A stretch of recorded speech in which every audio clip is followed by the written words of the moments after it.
A força que te ensinaram a ter está te destruindo em silêncio. Desde cedo, você entendeu que sentir era um risco, que expressar dor era motivo de vergonha, que pedir ajuda soava como fraqueza. E assim, aprendeu a engolir o choro, a camuflar a raiva, a disfarçar a tristeza com um sorriso educado. Você aprendeu a não incomodar, a ser o apoio de todos, mesmo quando tudo dentro de você desmoronava. Cresceu tentando ser o ponto de equilíbrio da família, mas nunca teve onde se apoiar.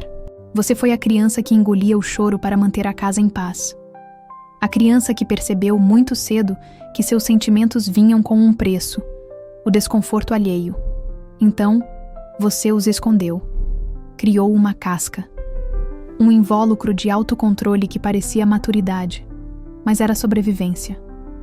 Hoje, essa força que você carrega, admirada por muitos, elogiada em silêncio, é na verdade uma prisão. Ser forte demais é o que te deixou invisível, porque ninguém procura o que não dói. Ninguém acolhe quem nunca reclama. Ninguém pergunta como está quem sempre responde: tudo bem.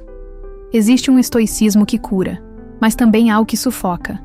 Quando o inabalável se transforma em insensível, quando resistir se torna regra, quando calar deixa de ser escolha e passa a ser padrão.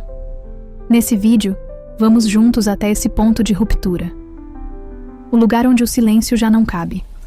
Onde ser forte demais começa a te quebrar por dentro. E vamos atravessar isso para reencontrar uma força que não isola, mas liberta. A força que nasce quando você se permite ser inteiro, com tudo que sente.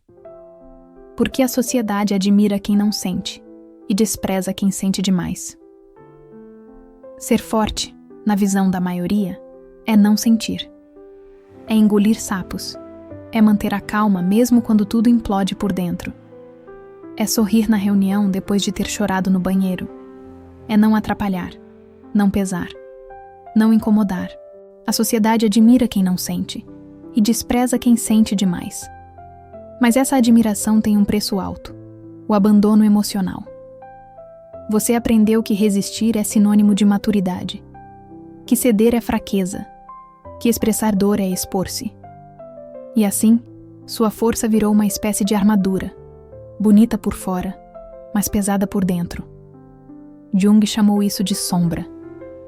A parte de nós que enterramos, que escondemos, que silenciamos para parecer fortes. Mas a sombra não desaparece. Ela cresce. E um dia, começa a implodir. Você se controla o tempo todo, modera o tom, segura o choro, engole a raiva, mas por dentro está cansado, exausto, implodindo. Porque ser o adulto que dá conta de tudo exige um preço, abdicar de si. E o pior, ninguém percebe, porque o silêncio do forte é respeitado, até que ele desmorone. E quando isso acontece, o espanto é geral. Mas ele parecia tão bem. A dor dos fortes é invisível porque aprendemos a aplaudir quem sofre calado. Mas chegou a hora de rasgar essa ilusão, de entender que maturidade não é silêncio absoluto, é saber o que calar e o que precisa ser dito. Como a raiva mal direcionada te transforma em refém de si mesmo. Você sente raiva, mas tem medo de se tornar como seus pais. Medo de ferir, de repetir o ciclo, de magoar quem está perto. Então você não grita, você não responde, você engole. E quanto mais engole, mais sente que está se afastando de si mesmo. A raiva que não é expressa com consciência vira um incêndio emocional por dentro. A repressão emocional não apaga a dor, só a empurra para o corpo. Como bem explica Gabor Maté, traumas reprimidos se manifestam como doenças, dores crônicas, ansiedade. Quando a emoção não encontra voz, ela vira sintoma. Você acha que está no controle, até que explode. E se culpa. E promete que da próxima vez vai segurar ainda mais. Mas isso não é controle. Isso é prisão. Marco Aurélio dizia que dominar a raiva não é reprimir, é compreender sua origem, observar o que a despertou, refletir sobre o que está por trás dela, e assim, escolher a resposta. Não é ignorar a raiva, É escutá-la sem deixar que ela te domine. Lembro de um executivo bem-sucedido, sempre calmo, sempre racional. Ninguém o via perder a linha, mas ele adoeceu, implodiu. O corpo falou quando ele já não conseguia mais. Anos de silêncio emocional, transformados em insônia, gastrite e um vazio que sucesso nenhum preencheu. A saída está na consciência. Respirar fundo, escrever, colocar para fora, com lucidez. O journaling da raiva é uma técnica estoica. É onde a emoção encontra palavras, antes de virar explosão. Quando sumir não é fuga, é autopreservação. Você quer sumir, mas não quer desaparecer de si. O desejo de sumir não é covardia. É o grito de um corpo que já não suporta mais ser ignorado. É o pedido de alguém que está implodindo, mas que não quer explodir em ninguém. Sumir, às vezes, é sobreviver. O poder de partir sem avisar não é egoísmo. É o adeus silencioso de quem entendeu que sua presença não era mais bem-vinda. De quem percebeu que ficar doía mais do que ir. É a coragem de salvar-se quando ninguém estende a mão. Quando todos se acostumaram com a sua força, mas nunca se preocuparam com a sua dor. A filosofia oriental fala sobre impermanência. Tudo muda. Tudo se move. O bambu não resiste ao vento com rigidez. Ele enverga. E por isso não quebra. Aprender a desaparecer por instantes é aprender a se curvar à vida sem se destruir. Clarice Lispector escreveu: "Sou um silêncio que fala." E talvez seja isso. Você não sumiu. Você só está falando numa linguagem que ninguém ensinou a escutar. A solidão, por mais dura que seja, pode ser o útero da reconstrução emocional. O lugar onde você recolhe os cacos, refaz os contornos, reencontra a sua verdade. Sumir, às vezes, é a única forma de voltar inteiro.